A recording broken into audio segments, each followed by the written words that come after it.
From ABC, this is World News Tonight. You may have noticed that with many subjects on the American agenda, there's a conscious effort to concentrate on individual efforts or organize programs which contribute to solutions. Tonight, on the other hand, we address a subject which is a crisis in every sense of the word, but for which a solution seems as distant as another world. This report is about addiction to crack. And as ABC's Beth Nissen reports, using the drug only once can make a person a prisoner for life. In Oklahoma City, crack is the new king in the shadowy world of drug users. The police here don't know a surefire way to stop the dealers, and no one knows a surefire way to treat the users. There's really no single proven treatment that works for all crack addicts. We're not at that stage in medical research or understanding to be able to say that works, that's what you need. Crack is one of the most powerful addictive substances ever known. Many programs that treat crack addicts say relapse rates are 100%. Crack is the hardest thing for me to walk away from. The craving is incredibly strong. For some patients, they describe it as sort of being washed by a feeling that just sort of comes over them, almost like someone dumped a pail of craving over their body, and they basically feel that they're on automatic pilot headed toward the cocaine at that point. You don't see your baby hungry. You don't see your husband wanting you to come home at night. Desperate to quit, Penny came to the Referral Center in Oklahoma City, a 7-day detox program. It is standard crack treatment nationwide, detoxification, and some form of counseling. The disease is waiting right there. Once you leave the door, see, the disease is waiting right there. Most treatment of crack addiction borrows heavily from what therapists know about treating other forms of drug addiction and alcoholism. But 1 week of detox and advice, even a month, is rarely enough. Anybody can detox from cocaine for a little period of time, but they can't stay stopped. David is in his last days as a resident of Drug Recovery Incorporated, one of the only long-term treatment programs in the state of Oklahoma. There is room here for 45 addicts. They can stay for as long as a year to get their lives in order. I want to see you make it, buddy. I don't want to see you end up having to go through what I did. Treatment here is also modeled on programs like Alcoholics Anonymous. There is almost constant group therapy, constant group support.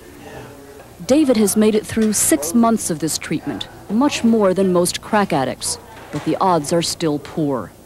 Chances I'll make it are 1 in 10.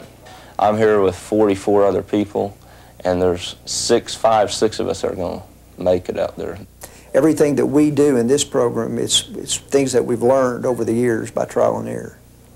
You know, we try something, maybe it works. We keep trying, hoping for something better.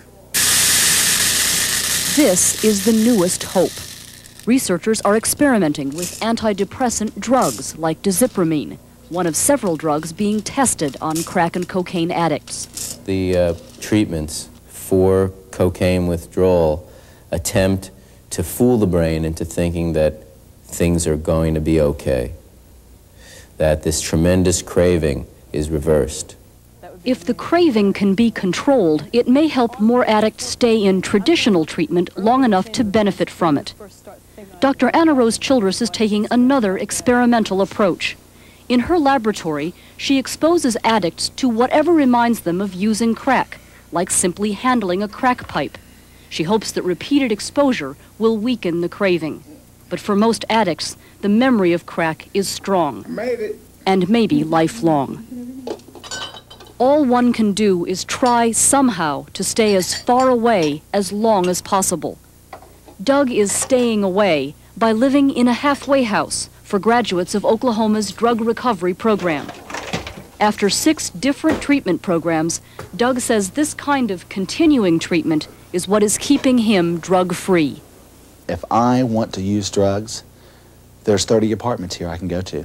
And all of those people, they'll talk to me, they'll spend 24 hours with me if they need to help me stay sober.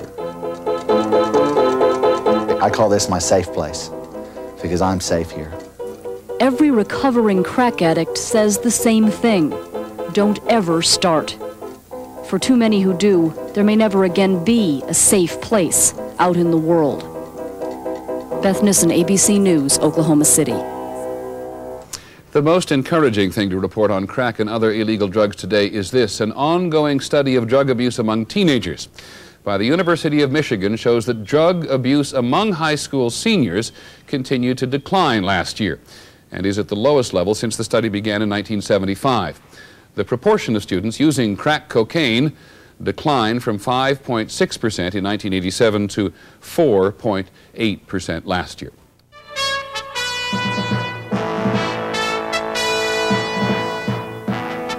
This has been a presentation of ABC News, where more Americans get their news than from any other source.